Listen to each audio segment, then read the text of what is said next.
শুভ সন্ধ্যা সকলকে। আমি সম্পূর্ণা রায় বড়দিনের শুভেচ্ছা জানিয়ে আজকের এই অনুষ্ঠানে আপনাদের সকলকে আন্তরিকভাবে স্বাগত জানাই। প্রথমে উপস্থিত সকলের প্রতি আমার আন্তরিক কৃতজ্ঞতা জানাই। আজকের এই সন্ধ্যায় এমন এক বিশিষ্ট বক্তাকে আপনাদের সঙ্গে পরিচয় করিয়ে দিতে পেরে আমি অত্যন্ত আনন্দিত, যিনি এক গভীর ও চিন্তন সমৃদ্ধ বিষয় নিয়ে আলোচনা করবেন। শ্রী রামকৃষ্ণের বাকশৈলী। আজকের এই গুরুত্বপূর্ণ বিষয়ের মান্যবর বক্তা হলেন শ্রী রমাপ্রসন্ন ভট্টাচার্য মহাশয়। শ্রী ভট্টাচার্য মহাশয় পড়াশোনা শেষ করার পর আমেরিকার বহুজাতিক ঔষধ প্রস্তুতকারী সংস্থা ফাইজারের বিক্রয় ও বিপণন বিভাগে যোগ দেন। তিনি যাদবপুর বিশ্ববিদ্যালয় থেকে সাংবাদিকতা এবং গণসংযোগ বিষয়ে শিক্ষা লাভ করেন এবং পরবর্তীকালে বোম্বাই থেকে ব্যবসায়িক ব্যবস্থাপনার প্রশিক্ষণ গ্রহণ করেন। কর্মজীবনে একজন ব্যবস্থাপক হিসেবে তিনি ভারতের বিভিন্ন প্রান্তে কাজ করার সুযোগ লাভ করেন। দীর্ঘ ৩৫ বছরেরও বেশি কর্মজীবন শেষে স্বাস্থ্যজনিত কারণে তিনি একজন সিনিয়র ম্যানেজার হিসেবে অবসর গ্রহণ করেন। অবসর গ্রহণের পর শ্রী ভট্টাচার্য মহাশয় নিজেকে সম্পূর্ণভাবে নিবেদিত করেন রামকৃষ্ণ বিবেকানন্দ ভাবধারার আন্দোলনে। বিশিষ্ট অধ্যাপক শ্রী শঙ্করী প্রসাদ বসু তাকে Golpark Ramakrishna Mission Institute of কালচারের বিবেকানন্দ আর্কাইভসের গবেষণায় সহযোগী হিসেবে অন্তর্ভুক্ত করেন। তার রচিত প্রবন্ধ বাংলা ও ইংরেজি উভয় ভাষায় Ramakrishna Mission Institute of Culture নিবদত উদ্বোধন প্রভৃতি খ্যাতনামা পত্রিকা ও গ্রন্থে প্রকাশিত হয়েছে। স্বামী বিবেকানন্দের ১৫০তম জন্মবার্ষিকী উপলক্ষে উদ্বোধিত বিবেকানন্দ আর্কাইভসের ওয়েবসাইটে তার রচিত কবিতাও সংযোজিত হয়েছে। আজও বয়সকালীন শারীরিক সীমাবদ্ধতা সত্ত্বেও তিনি শ্রী রামকৃষ্ণ, শ্রী শ্রী মা সারদা দেবী এবং স্বামী বিবেকানন্দের প্রদর্শিত জ্ঞান ও সাধনার পথ অনুসরণ করে চলেছেন। এবার আমি শ্রদ্ধার সঙ্গে আমন্ত্রণ জানাচ্ছি শ্রী রামপ্রসন্ন ভট্টাচার্য মহাশয়কে শ্রী রামকৃষ্ণের বাকশৈলী বিষয়ে তার মূল্যবান বক্তব্য উপস্থাপন করার জন্য। ধন্যবাদ।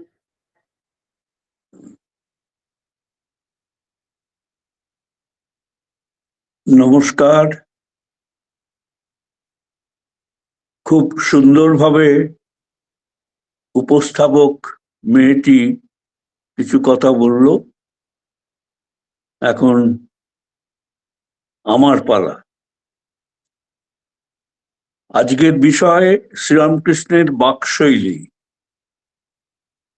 বাকশৈলী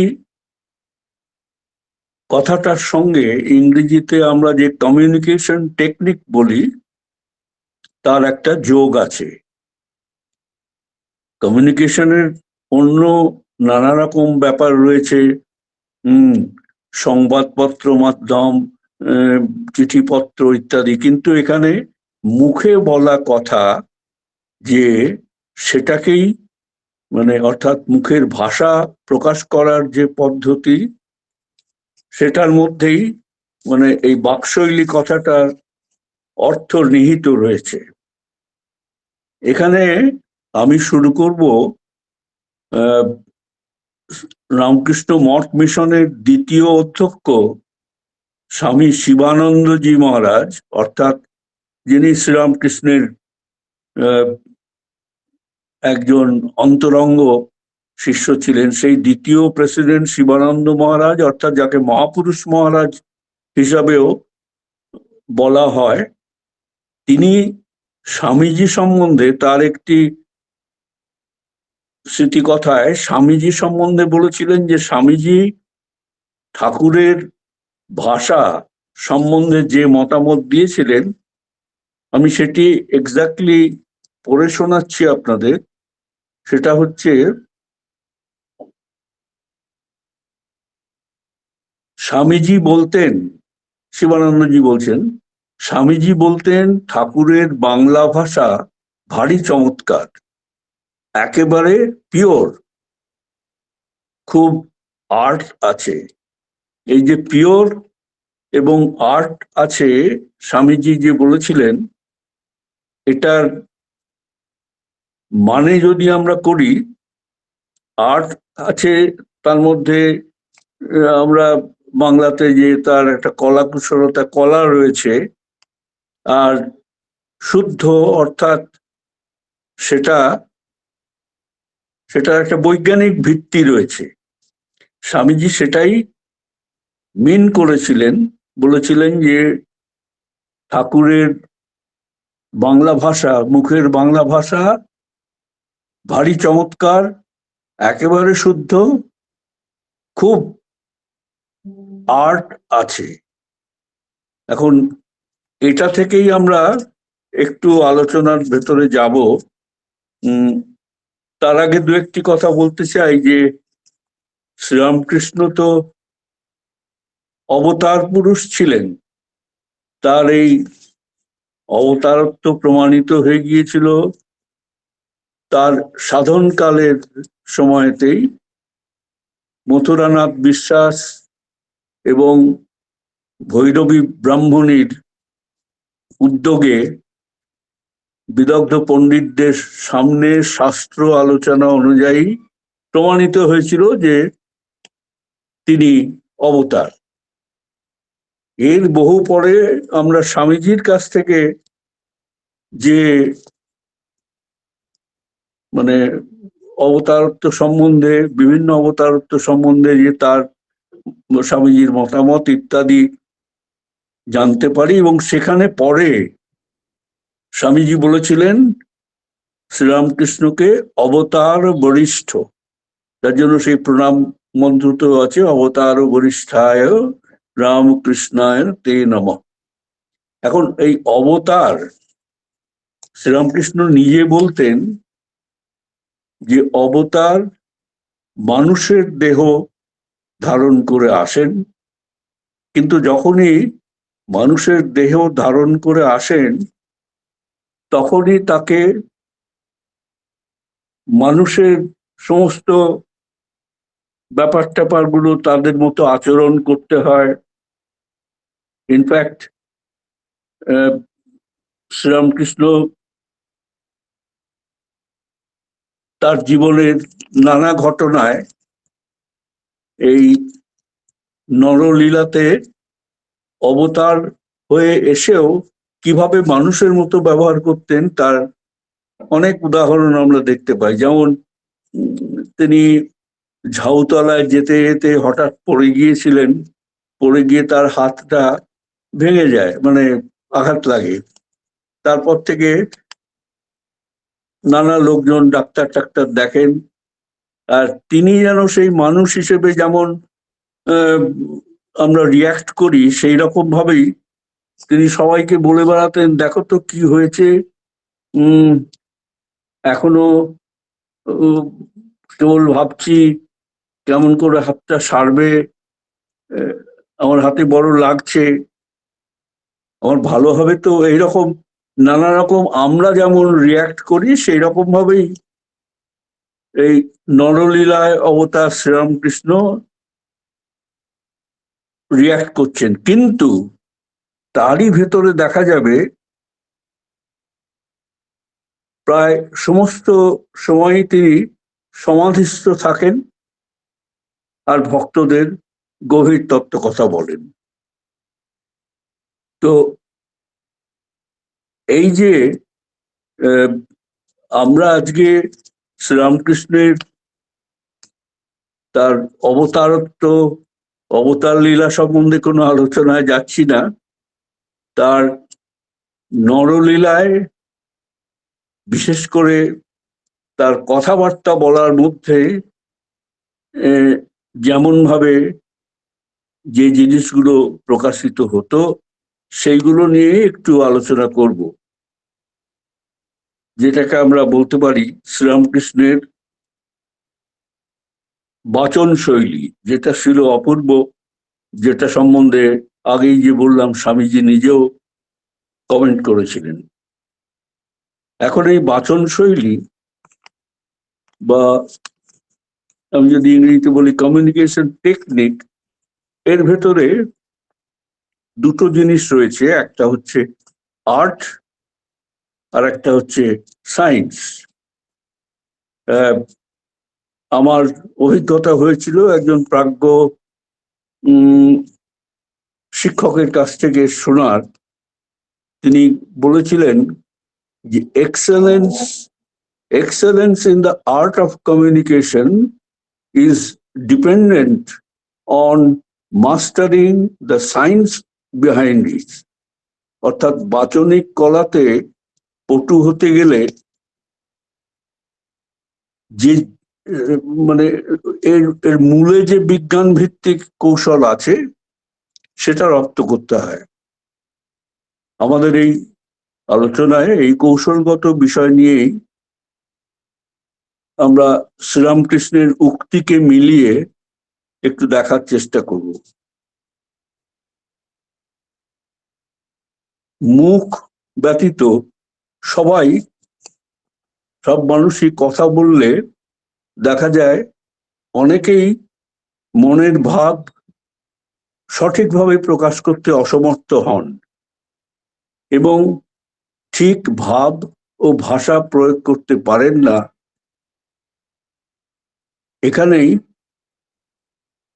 কমিউনিকেশন স্কিল বা বাচনিক দক্ষতার প্রশ্ন উঠে আসে। আমরা কথা বলার সময় উচ্চারিত বাক্যের মধ্যে দুটো অংশ দেখতে পাই। একটা হচ্ছে সাবস্ট্যান্স, কন্টেন্ট, এবং আরেকটা হচ্ছে ফিলিং। প্রথমটিকে বলা হয় প্রতিপাদ্য বিষয় এবং দ্বিতীয়টি হলো বক্তার মানসিক ভাব। এই দুটি সঠিক সংমিশ্রণ শ্রোতার কাছে বক্তব্য ঠিক মতো পৌঁছে দেয়। দেখা যাবে একই শব্দ বা বাক্য ভিন্ন ভাব বা অভিব্যক্তির জন্য ভিন্ন অর্থের সৃষ্টি করে। শ্রীরামকৃষ্ণের বহু উক্তির মধ্যে এগুলো পাওয়া যায়। আমি কিছু উদাহরণ দেব। তার আগে অন এ লাইটার ভেন আমি একটি উদাহরণ দিতে চাই। সেটা হচ্ছে বহু বছর আগে টেলিভিশনে একটি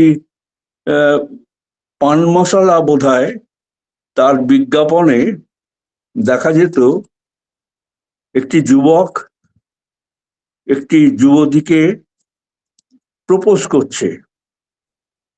তার উত্তরে যুবতীটি বলছে, শাদি তুমসে কবে নেই। এইটা হলো প্রথম। তারপরেই যুবকটিও সেই পান মশলা নাকি একটা লজেন্স এরকম কিছু দিল। সেটা মুখে দেওয়ার পর এবার যুবতীটি বলছে একই বাক্য, শাদি তুমসে কবি নেই। এই যে একই বাক্য দুরকম ভাবে বলার জন্য দুরকম মানে হলো, এটাকে আমাদের মনে রাখতে হবে। যাই হোক, আমরা শ্রীরামকৃষ্ণের উদাহরণে যাব। শ্রীরামকৃষ্ণ বহুবার বহু কথা বলেছেন। তার অনেক সময় দেখা যাবে যে একই শব্দকে তিনি বিভিন্ন রকম ভাবে তার ভাব প্রকাশে সাহায্য করেছেন।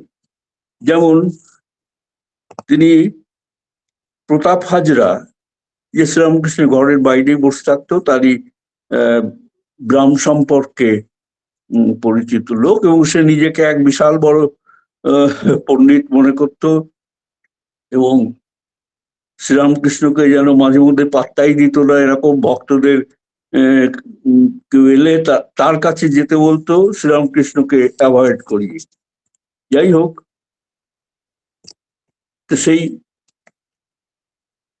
প্রতাপ হাজরা তাকে তার দেশে কামারপুকুরে ঠাকুরকে বলে পাঠিয়েছিলেন তার মা, যে প্রতাপকে একটুখানি আসতে বলো, আমার কাছে দেখা করতে বলো।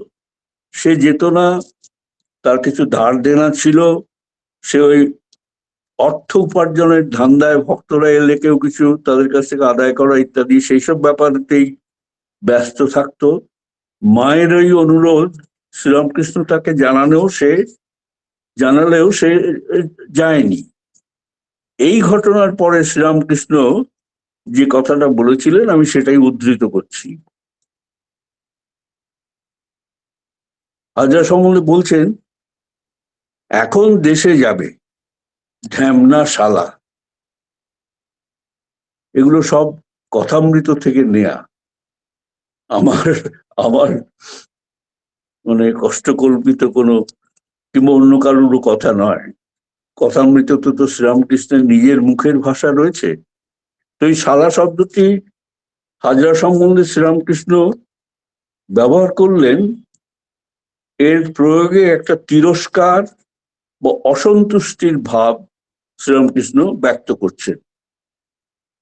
আবার অন্যত্র এই শালা নিয়ে তার উক্তি, তিনি একটা জায়গা থেকে বলরাম বাবুর বাড়িতে আসছেন, পথের ধারে কিছু লোকজন তার সম্বন্ধে আলোচনা করছে। তো শ্রীরামকৃষ্ণ হঠাৎ ঘুরে বললেন, হ্যাঁ গা, কি বলে, পরমহংসের ফৌজ আসছে, শালারা বলে কি? শালা শব্দটির সঙ্গে এখানে এক আনন্দের ভাব মিশে আছে এবং সেইটাই তিনি তার ভক্তদের যেন শোনাচ্ছেন। সেই একই শালা শব্দ হাজরা সম্বন্ধে কিরকম ভাবে প্রয়োগ করলেন আর এখানে কিরকম ভাবে তিনি প্রয়োগ করলেন। শ্রীরামকৃষ্ণের অনেক আরো উক্তি এই শালা নিয়ে আমরা দেখতে পাই কথামৃতে। তিনি একবার বলছেন যে খোকা মহারাজ সম্বন্ধে কিছু বলতে গিয়ে তিনি রাখাল অর্থাৎ পরবর্তীকালে স্বামী ব্রহ্মানন্দ মঠ মিশনের প্রথম প্রেসিডেন্ট, তাকে বলছেন, ও রাখাল, শুনেছিস খোকাশালা কি বলছে? এখানে এই খোকাশালা কি বলছে এর মধ্যে একটা অনুরাগ ও বিস্ময় জ্ঞাপক একটা ভাবনা রয়েছে। আসলে একই শব্দ বা বাক্য বক্তার মানসিক ভাবের বিভিন্নতার জন্য বিভিন্ন রকম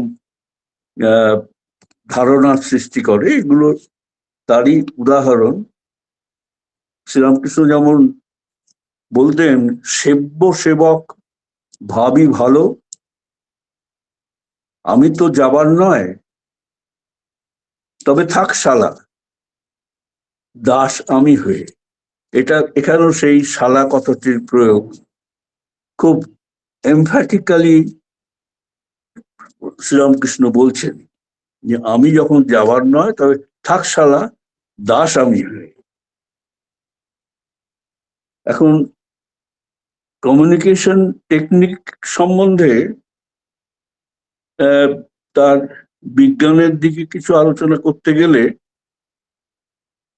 তাকে বলা যায়, communication technique is nothing but comprehending A B C, অর্থাৎ এ বি এবং সি এই তিনটিকে যদি আয়ত্ত করতে পারা যায় তবেই কমিউনিকেশন টেকনিকটা ঠিকঠাক হয়। এ অর্থে অ্যাকিউরেসি, অর্থাৎ যা বলা হবে তা যেন সঠিক বা যথাযথ হয়। বি অর্থ হচ্ছে ব্রিফ, ব্রেভিটি, অর্থাৎ সংক্ষিপ্ততা থাকবে, খালি বকবক করে যাব তা নয়। আর তৃতীয় সি,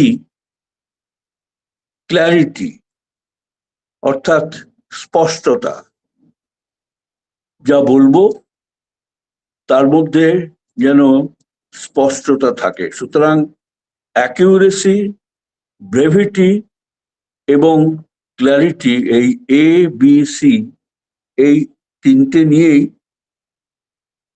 কমিউনিকেশন টেকনিক পথ চলা শুরু করে। ইনফ্যাক্ট বিভিন্ন প্রতিষ্ঠানে যখন তাদের এই এই বিষয়ে শিক্ষা দেয়া হয়, আমারও অভিজ্ঞতা ছিল। আমি আমার অধীনে যে সমস্ত অফিসার্সরা কাজ করত তাদেরকে কমিউনিকেশন অ্যাসপেক্টের এই দিকগুলো তুলে ধরতাম। এখন শ্রীরামকৃষ্ণ আমরা স্মরণ করব, তিনি তো নরলীলায় মানুষের মতোই আচরণ করছেন, সেখানে তিনি লোকশিক্ষকের ভূমিকায় উত্তীর্ণ হচ্ছেন। দেবরূপে যখন তিনি চৈতন্য প্রদানে মানব সমাজের ত্রাতার ভূমিকায় অবতীর্ণ, সেসব কথা এখানে আমরা আলোচনা করব না। যাই হোক, শ্রীরামকৃষ্ণের বাচন শৈলীর অভ্রান্ত দিকগুলির ওপর আরো নজর দেওয়ার আগে এই কমিউনিকেশন টেকনিকের কিছু প্রাসঙ্গিক ও অতিরিক্ত তত্ত্বের কথা আমরা আলোচনা করতে পারি। এগুলি হচ্ছে, প্রথম, লিসনিং স্কিল, অর্থাৎ অপরের কথা ধৈর্য সহকারে শোনার দক্ষতা, লিসনিং স্কিল। দ্বিতীয় হচ্ছে প্রবিং স্কিল, অনুসন্ধিৎসা বা নিজস্ব বক্তব্য উপস্থিত করার আগে সবকিছু একটু খতিয়ে দেখা। প্রবিং স্কিল এবং লিসনিং স্কিল এবং প্রবিং স্কিলের পরে যেটা আসে সেটা হচ্ছে এক্সপ্রেশনাল স্কিল, অর্থাৎ প্রকাশভঙ্গির দক্ষতা এবং স্বীয় মত, নিজের মত উপস্থাপনের দক্ষতা। এটা আগে উল্লেখ যে করা হয়েছে কন্টেন্ট ও ফিলিং এবং এবিসি, সেইগুলো মেনেই কিন্তু এই লিসনিং স্কিল, প্রবিং স্কিল এবং এক্সপ্রেশনাল স্কিল, এই তিনটে সাধারণত পালন করা হয়। লিসনিং স্কিলের মধ্যে আমরা সাধারণত তিনটে ভাগ পাই। একটা হচ্ছে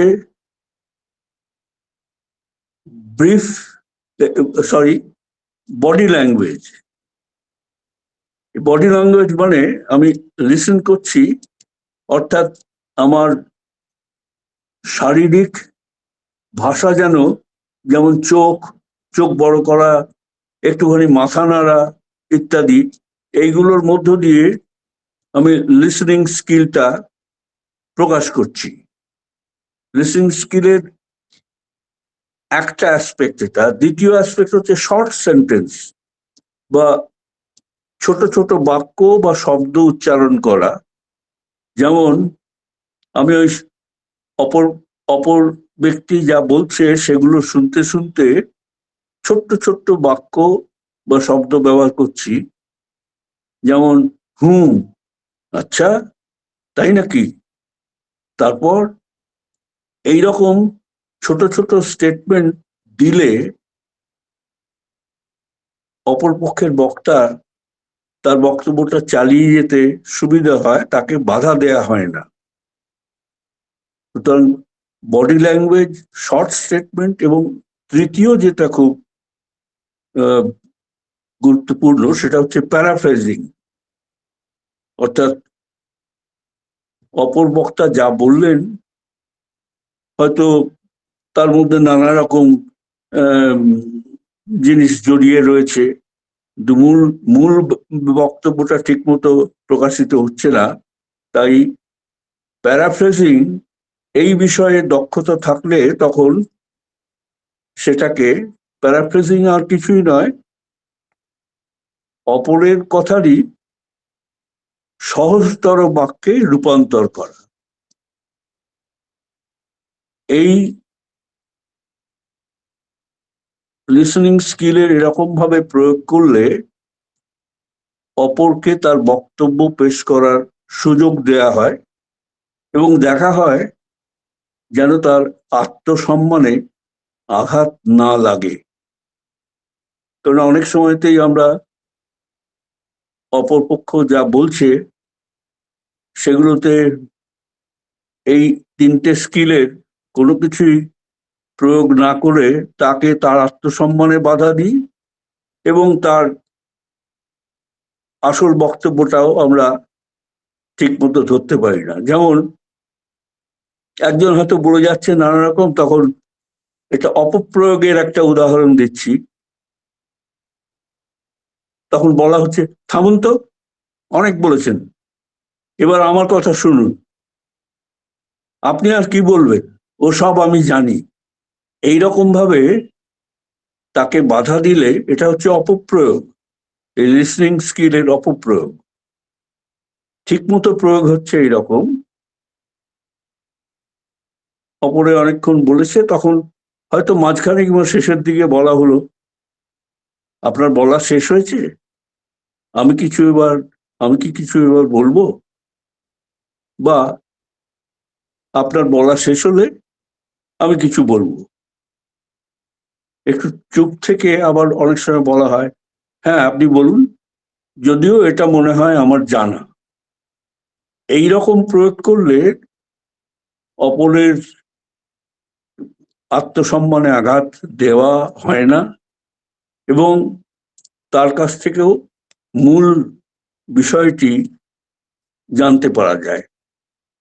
সুতরাং লিসনিং স্কিলের এই বৈশিষ্ট্যগুলো মাথায় রাখা দরকার যখন বাচনিক কৌশল আমরা আমাদের সাধারণ জীবনেতেও অন্যের সঙ্গে ইন্টারাক্ট যখন আমরা করি, এটা যদি মাথায় রাখি এই লিসনিং স্কিলের এই অ্যাসপেক্ট গুলো, তখনই সাধারণত মানে ফলাফলটা ভালো হয়।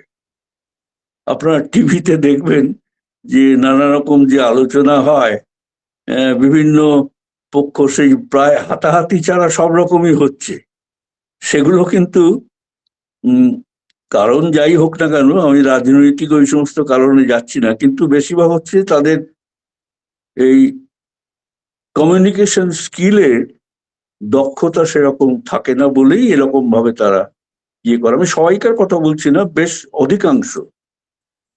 যাই হোক, এই লিসনিং স্কিলের পরে এই প্রবিং স্কিল যেটা, যার মাধ্যমে আমরা অপর পক্ষের চিন্তাধারা সব অনুধাবন করার একটা সুযোগ পাই।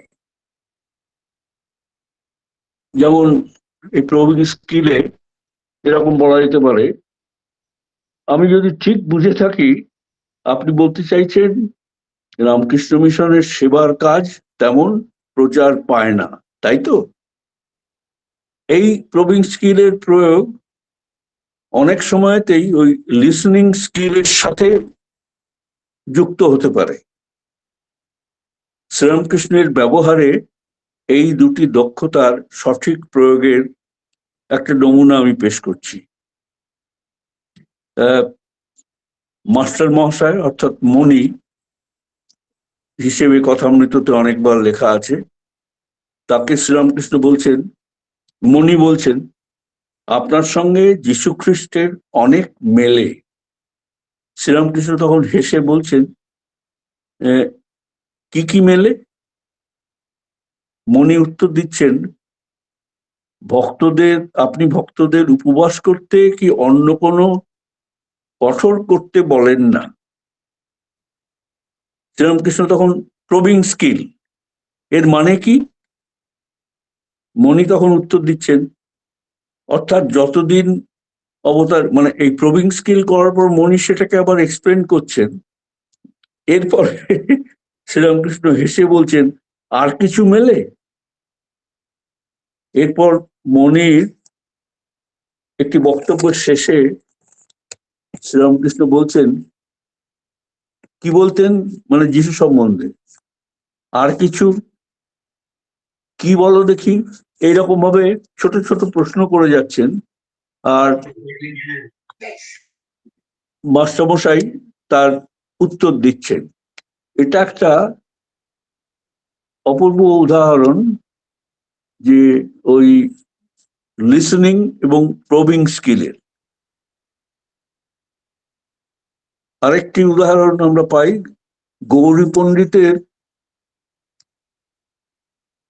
যখন শ্রীরামকৃষ্ণের সঙ্গে আলোচনা হচ্ছে তখন গৌরী পণ্ডিতের মন পরীক্ষার জন্য শ্রীরামকৃষ্ণ বলছেন, আচ্ছা বৈষ্ণব চরণ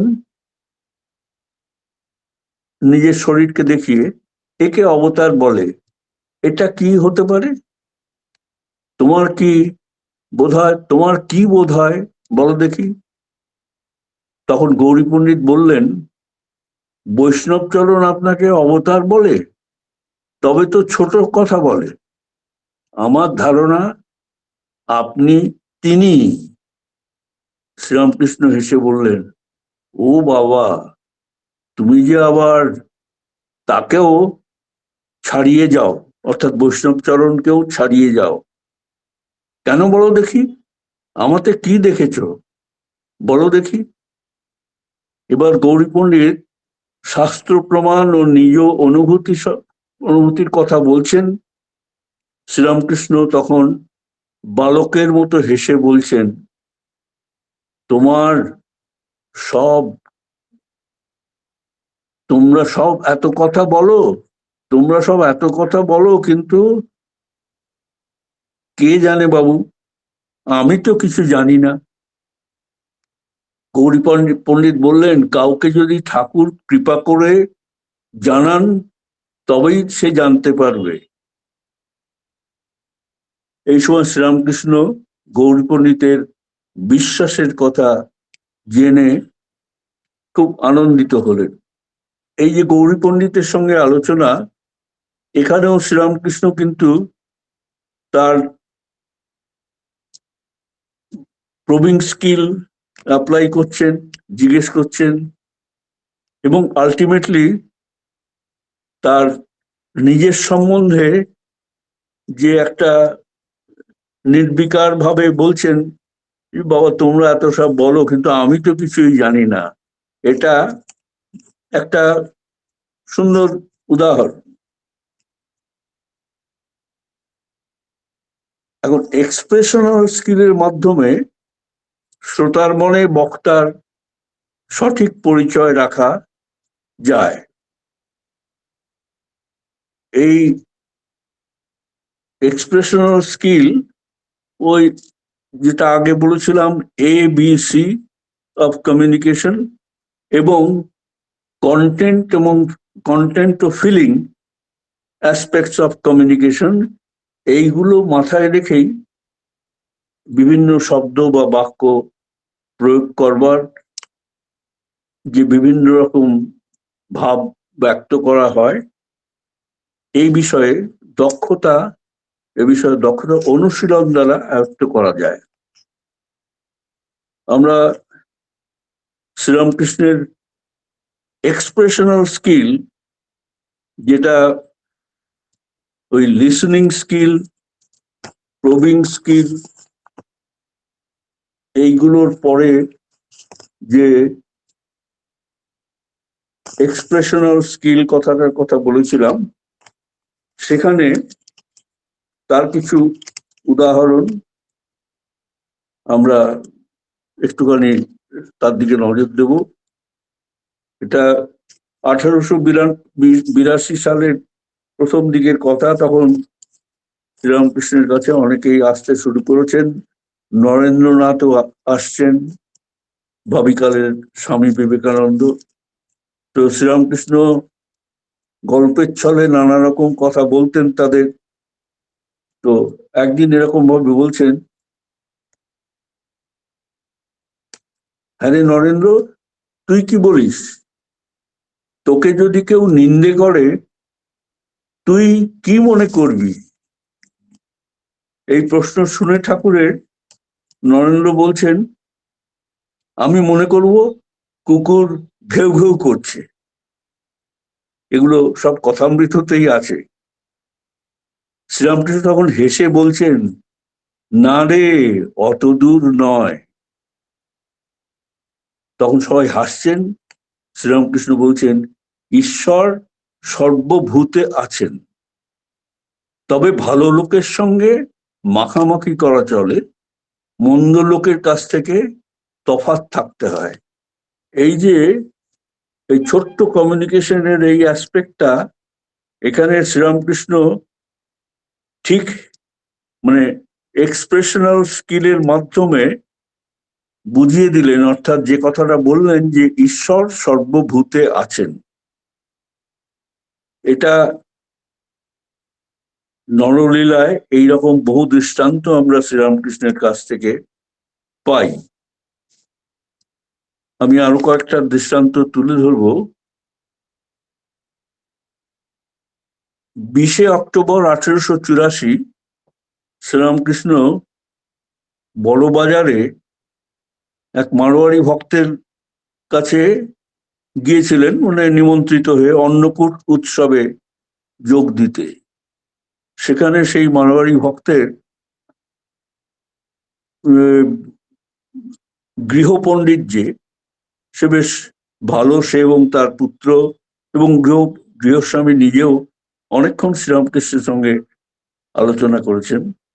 আপনারা যদি আগ্রহী হন, শ্রীরামকৃষ্ণ কথামৃতের ওই 20 অক্টোবর 1884 12 নম্বর মল্লিক স্ট্রিটের বাড়িতে শ্রীরামকৃষ্ণের আগমন, সেগুলো পড়ে দেখতে পারেন। অনেকগুলো পাতা জুড়ে সেগুলো রয়েছে। এখানে ইনসিডেন্টালি একটা কথা বলি, আমি যখন এই পরিমণ্ডলে একটু যুক্ত হলাম, তখন চাকরি করতে করতেই কথামৃত পড়তাম। তো কাজের ব্যাপারে আমাকে অনেক সময় ওই বড়বাজার অঞ্চলে যেতে হতো। তো 12 নম্বর মল্লিক স্ট্রিটের ওইটাই খুঁজতে গিয়ে আমি দেখলাম যে কথামৃতে যে বর্ণনা রয়েছে তার সঙ্গে এখনকার 12 নম্বর মল্লিক স্ট্রিট কিছু মিলছে না। তো সেই সময় আমার পরিচিত এক বন্ধু ডাক্তার, যার এমনিতে আগে বাড়ি ওখানেই ছিল, ওখানেই সে প্র্যাকটিস করতো, কিন্তু পরে ভবানীপুর অঞ্চলে তাদের বাড়ি হয়। তাকে আমি যখন জিজ্ঞেস করি যে 12 নম্বর মল্লিক স্ট্রিটটা তো কথামৃতে যেমন পেয়েছি সেরকম তো এখন দেখছি না, তখন সে একটু ভক্ত শ্রেণীরই ছিল। সে আমাকে বললো 12 নম্বর মল্লিক স্ট্রিট এখন ওটা নয়, ওটা হয়ে গেছে 26 নম্বর, মানে যেটা কথামৃতে জানা যায় 12 নম্বর, সেটা এখন 26 নম্বর মল্লিক স্ট্রিট। আর মল্লিক স্ট্রিট ধরে ট্রাম লাইন পেরিয়ে গেলে তারপর যে 26 নম্বর যে বাড়িটা, সে আমি সেরকম ভাবে গেলাম, গিয়ে দেখলাম এক্স্যাক্টলি মিলে যাচ্ছে। যাকে সেটা অন্য ঘটনা। তো 12 নম্বর হয়ে গেছে 26 নম্বর মল্লিক স্ট্রিট, কিন্তু সবই কথামৃতের সঙ্গে ঠাকুরের সেদিন যে সেই বাড়িতে যাওয়া, 3 তলাতে গিয়ে তাকে বসানো হয়েছিল, যেখানে ঠাকুরের মূর্তি অর্থাৎ শ্রীকৃষ্ণ মূর্তি ছিল, অন্নকূট উৎসব হয়েছিল, সব অনেক বর্ণনা আছে। আর মাঝখানে সেই গৃহপণ্ডিতকে গৃহস্বামী পাঠিয়ে দিয়েছিলেন, সে অ্যাপারেন্টলি বেশ জ্ঞানী লোক, তার সঙ্গে শ্রীরামকৃষ্ণের কথাবার্তা হচ্ছিল। আমি এই অ্যাসপেক্টে সেই কথাবার্তারই কিছু অংশ তুলে ধরতে চাই। শ্রীরামকৃষ্ণ পণ্ডিতজিকে জিজ্ঞেস করছেন একটা কথা, এখানে কিন্তু সমস্ত কথাবার্তাগুলো সেদিন হয়েছিল হিন্দিতে, এবং মাস্টারমশাই সেখানে প্রেজেন্ট ছিলেন। মাঝে মধ্যেই ঠাকুর সেই সব কথাগুলো আবার বাংলাতে মাস্টারমশাইকে বুঝিয়ে দিচ্ছিলেন, এটা কথামৃতে এর উল্লেখ আছে। তো যাই হোক, পণ্ডিতজিকে শ্রীরামকৃষ্ণ জিজ্ঞেস করছেন, আচ্ছা জি, ভাব কাকে বলে আর ভক্তি কাকে বলে? পণ্ডিতজি উত্তর দেওয়ায় পর তিনি আবার বলছেন, আচ্ছা জি, প্রেম কাকে বলে? শ্রীরামকৃষ্ণ আবার জিজ্ঞেস করছেন। পণ্ডিতজির উত্তর ঠিক না হওয়ায় তিনি এবার বুঝিয়ে দিলেন, না, প্রেম মানে তা নয়। প্রেম মানে ঈশ্বরেতে এমন ভালোবাসা আসবে যে জগৎ ভুল হয়ে যাবে, আবার নিজের দেহ যেটা এত প্রিয় তা পর্যন্ত ভুল হয়ে যাবে। চৈতন্যদেবের হয়েছিল। এইভাবে আলোচনা চলছিল। আলোচনা চলতে চলতে একসময় আবার শ্রীরামকৃষ্ণ বলছেন, আচ্ছা জি, সমাধি কিরকম বলো দেখি? পণ্ডিতজি উত্তরে সমাধির কথা, মানে সবিকল্প সমাধির কথা এবং নির্বিকল্প সমাধির কথা বললেন। শ্রীরামকৃষ্ণ সায় দিয়ে বললেন, আর চেতন সমাধি ও জড় সমাধি আছে। নারদ, সুখদেব এদের চেতন সমাধি। পণ্ডিতজি তখন স্বীকার করছেন, আগে হ্যাঁ। কিছু বলার পর, আরো কিছু কথাবার্তার পরে শ্রীরামকৃষ্ণ বললেন পণ্ডিতজিকে, তোমার ভেতর সার আছে। মানে শ্রীরামকৃষ্ণ খুব খুশি হয়েছিলেন পণ্ডিতজির সঙ্গে এই আলোচনা করে। এবং এখানে শ্রীরামকৃষ্ণের কথাবার্তার মধ্যে আমরা প্রবিং, লিসনিং ও এক্সপ্রেশনাল স্কিল যেটা, সেটা শেষে বলেছেন, তোমার ভেতরে সার আছে।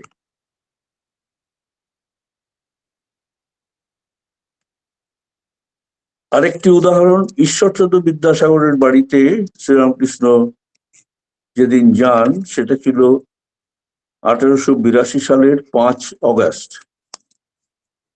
সেখানে নানা রকম কথোপকথন হয়। এটা একটা ক্লাসিক কথোপকথন। অনেকেই বলেন যে এটা যেন কোনো পাঠ্যক্রমে রাখা হয়, শ্রীরামকৃষ্ণ এবং বিদ্যাসাগরের এই কথোপকথন, যেখানে আমরা দেখতে পাই যে শব্দ এবং ভাষা প্রয়োগে শ্রীরামকৃষ্ণ অদ্ভুত এক্সপ্রেশনাল স্কিল এর দৃষ্টান্ত স্থাপন করছেন।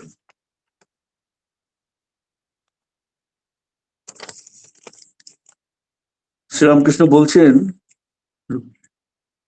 আজ সাগরে এসে মিললাম।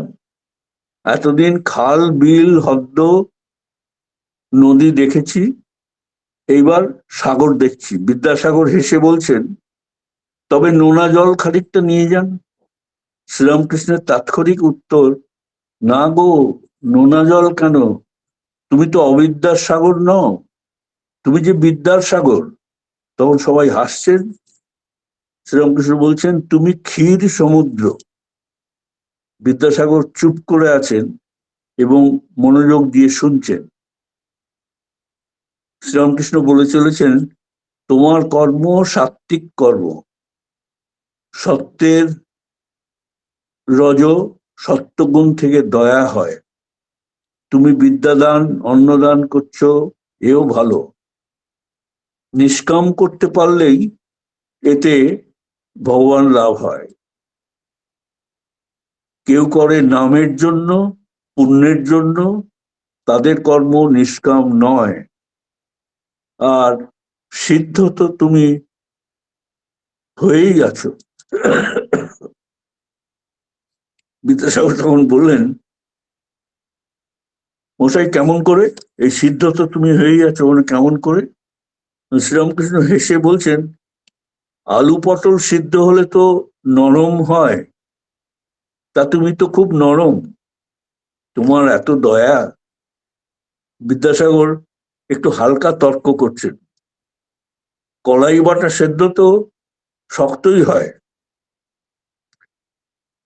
এবার কথা রাজা শ্রীরামকৃষ্ণের উক্তি, তুমি তা নও গো, শুধু পণ্ডিত গুলো দরকচা পড়া, না এদিক না ওদিক। শকুনি এই পণ্ডিত শুনতেই পণ্ডিত, কিন্তু তাদের কামিনী কাঞ্চনে আসক্তি শকুনির মতো পচা মরা খুঁজছে আসক্তি অবিদ্যার সংসারে। আর দয়া ভক্তি বৈরাগ্য এগুলি হচ্ছে বিদ্যার সংসারের ঐশ্বর্য। এই বিদ্যাসাগরের সঙ্গে এই কথাবার্তার মধ্যে শ্রীরামকৃষ্ণের এক্সপ্রেশনাল স্কিল, তার সঙ্গে কিছুটা লিসনিং স্কিল মিশে থাকলেও পরে সবটাই ওই এক্সপ্রেশনাল স্কিলে পর্যবসিত হয়। শ্রীরামকৃষ্ণ শুধু পণ্ডিত ও শকুনি এই বিষয়টি যখন বিদ্যাসাগরকে বলছেন, কোনো রাগ ঢাক না রেখেই স্পষ্টভাবে ব্যক্ত করছেন, তাতে অনেকেই এখান থেকে শিক্ষা লাভ করতে পারেন।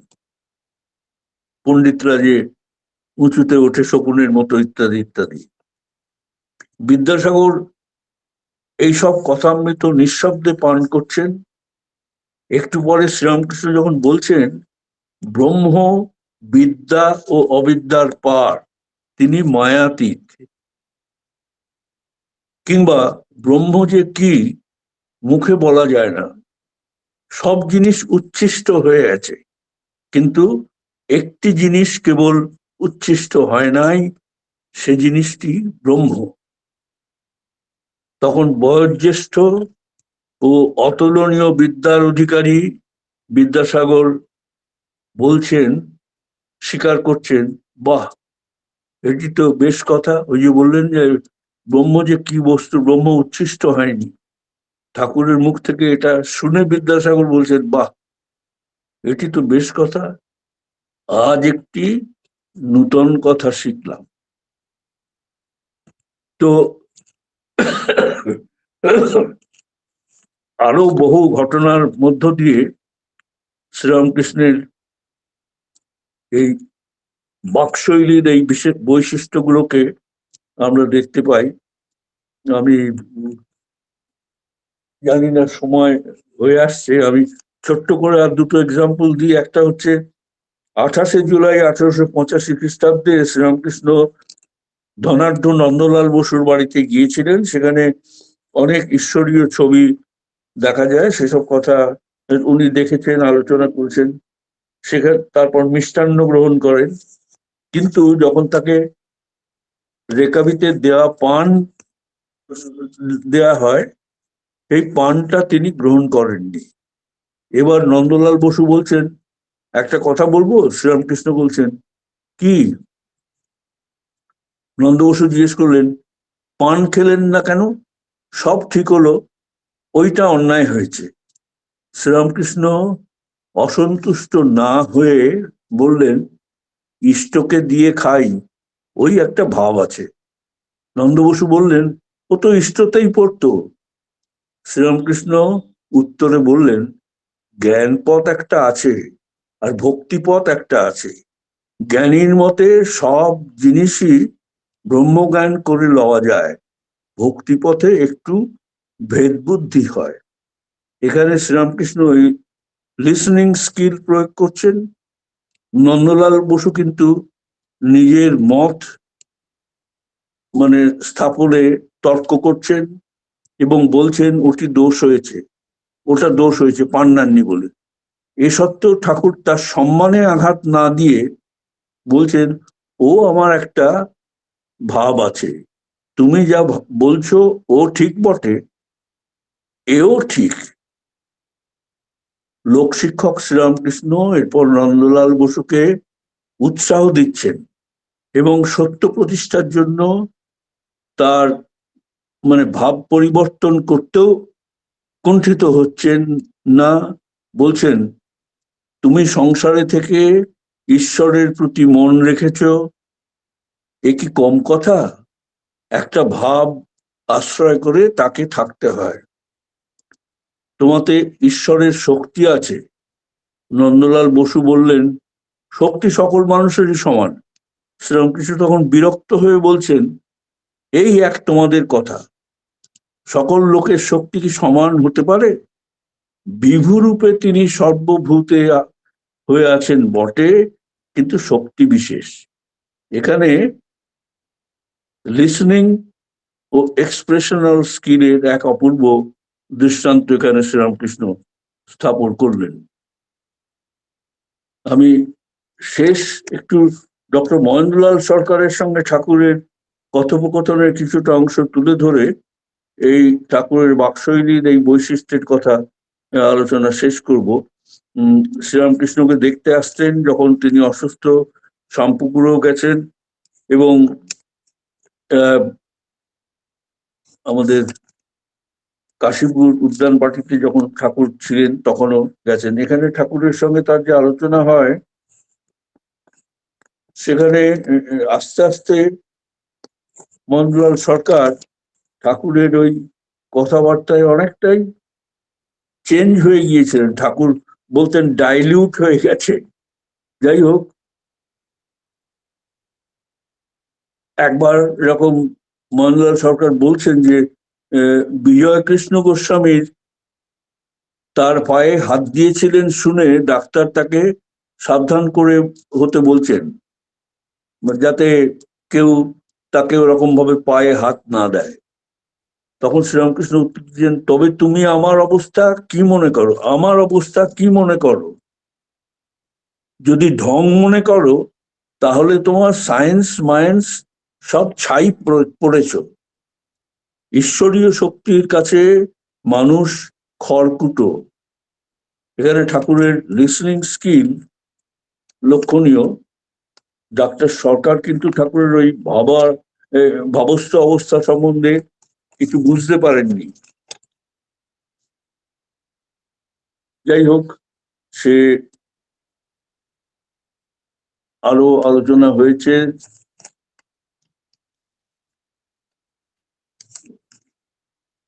একবার তখন শ্রীরামকৃষ্ণ উত্তর দিচ্ছেন, ঠাকুর বলছেন, তুমি কি মনে করেছো? না, এটা মহেন্দ্রলাল সরকার বলছেন, তুমি কি মনে করেছো অমুক মার তোমায় মেনেছে, তাই আমিও তোমায় মানব? এই মার মেনেছে মানে মার বলা হয় যারা ওই আমাদের মথুরানাথ বিশ্বাস, রানী রাসমণিদের অরিজিনাল যে ব্যবসা ছিল, সেইখান থেকে এই মার কথাটা এসছে। সেই বাঁশ এর একসঙ্গে ভিজিয়ে সেই নদী পথে এগুলো আনয়ন করতো, তাদের অরিজিনাল ব্যবসা ছিল। এটার উল্লেখ, মার শব্দটি সম্বন্ধে আমিও সচেতন ছিলাম না। পরে একটা অসাধারণ বই আছে ডক্টর জলধি কুমার সরকারের লিখিত, শ্রী শ্রী রামকৃষ্ণ কথামৃতর, মানে বিভিন্ন কথার যে তার মানে কি, এটা যাই হোক সেটা অন্য চ্যাপ্টার। সেখান থেকে আমি এই মার কথাটার পেয়েছিলাম। অর্থাৎ মথুরানাথ বিশ্বাস ইত্যাদি তারা তোমায় মেনেছে বলে আমাকেও মানতে হবে, এটাই মহেন্দ্রলাল সরকার বলছেন। তখন ঠাকুর উত্তর দিচ্ছেন, আমি কি তোমায় মানতে বলছি গা? ডক্টর সরকার কিন্তু তর্ক চালিয়ে যাচ্ছেন, যদি ঈশ্বরের ইচ্ছা তবে তুমি বকো কেন? মহেন্দ্রলাল সরকার বলছেন, লোকদের জ্ঞান দেবার জন্য এত কথা কও কেন? ঠাকুরের উত্তর, বলাচ্ছেন তাই বলি, আমি যন্ত্র, তুমি যন্ত্রী। এখানেও ঠাকুরের সেই লিসনিং স্কিল এর পরিচয় পাওয়া যায়। কিন্তু ডক্টর সরকারের মতে তাকে ঈশ্বর বলে পূজা করা উচিত নয়, অমন ভালো লোকটার মাথা খাওয়া উচিত নয়। অর্থাৎ শ্রীরামকৃষ্ণ সম্বন্ধে এটাই তার তখনকার ধারণা ছিল। পরের দিন আবার মহেন্দ্রলাল সরকার রেলে শ্রীরামকৃষ্ণ ঈশ্বরীয় শক্তি সম্বন্ধে তাকে বোঝাচ্ছেন, কোনো কোনো জিনিসে বেশি প্রকাশ আপনাকে তো বলেছি সূর্যের রশ্মি মাটিতে একরকম পড়ে, আবার গাছে একরকম পড়ে, আরশিতে আর একরকম। আরশিতে কিছু বেশি প্রকাশ। দেখো, তোমার এখানের উপর টান আছে, তুমি আমাকে বলেছো তোমায় ভালোবাসি, তাই এত বলি। লোক পায়ে হাত দিয়ে নমস্কার করে, এতে আমার কষ্ট হয়। মনে করি অমন, এটা এটা মনমোহন সরকার বলছেন, এতে আমার কষ্ট হয়। মনে করি এমন ভালো লোকটাকে খারাপ করে দিচ্ছে। কেশব সেনকে তার চেলারা এইরকম ভাবেই করেছিল। তোমায় বলি শোনো বলে মনমোহন সরকার আরো কিছু বলতে যাচ্ছেন, তখন শ্রীরামকৃষ্ণ স্পষ্ট কথা, এক্সপ্রেশনাল স্কিল আসছে। তোমার কথা কি শুনবো? তুমি লোভী, কামী, অহংকারী। শুনে ডক্টর সরকারের কিছুটা অভিমান হয়েছে। বলছেন, তা বলো তো, তোমার গলার অসুখটি দেখে চলে যাব। আর কোনো কথায় কাজ নেই। তর্ক করতে হয় তো সব ঠিকঠাক বলবো। ঠাকুরের এক্সপ্রেশনাল স্কিলের মধ্যে আমরা নরম গরম দুটো ভাবই দেখতে পাই। ডক্টর সরকার সম্বন্ধে তিনি পরে বলেছেন, উনি এখন নেতি নেতি করে অনুলোমে যাচ্ছে। ঈশ্বর জীব নয়, জগৎ নয়, সৃষ্টি ছাড়া তিনি, এই সব বিচার উনি করছেন। যখন বিলোমে আসবে তখন সব মানবে। উনি খুব শক্ত ছিলেন, এখন ভেতর থেকে একটু নরম হচ্ছেন। অবশেষে শ্রীরামকৃষ্ণ তার নিজের মত প্রতিষ্ঠার্থে অনন্য এক্সপ্রেশনাল স্কিল প্রয়োগ করছেন। সবাই কি অখণ্ড সচ্চিদানন্দকে ধরতে পারে? রুচিভেদ আর অধিকার ভেদ আছে। পরে বলছেন, ডাক্তারকে দেখলাম ওর হবে কিছুদিন পরে, আর বেশি ওকে বলতে হবে না।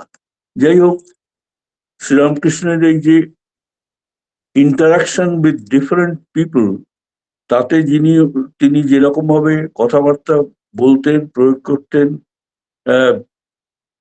সেগুলো সবই কিন্তু অ্যানালাইজ করলে আমরা এই কমিউনিকেশন টেকনিকের যে বৈজ্ঞানিক অ্যাসপেক্টটা, সেটাই আমরা খুঁজে পাই, এবং সেটার সঙ্গেই মিলিয়ে আমি এই বক্তব্য রাখার চেষ্টা করেছি।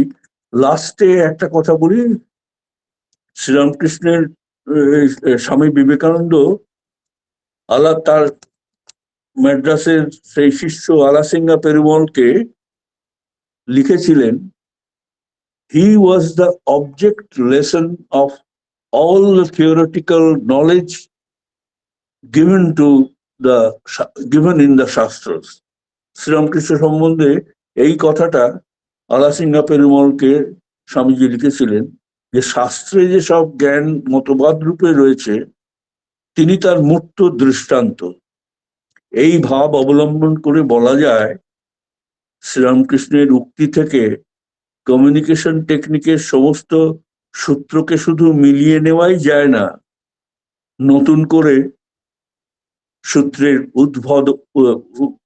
উদ্ভব ভবিষ্যতে এখান থেকে হতে পারে। যাই হোক, আর দীর্ঘায়িত না করে আমি আমার বক্তব্য শেষ করছি। নমস্কার, ধন্যবাদ।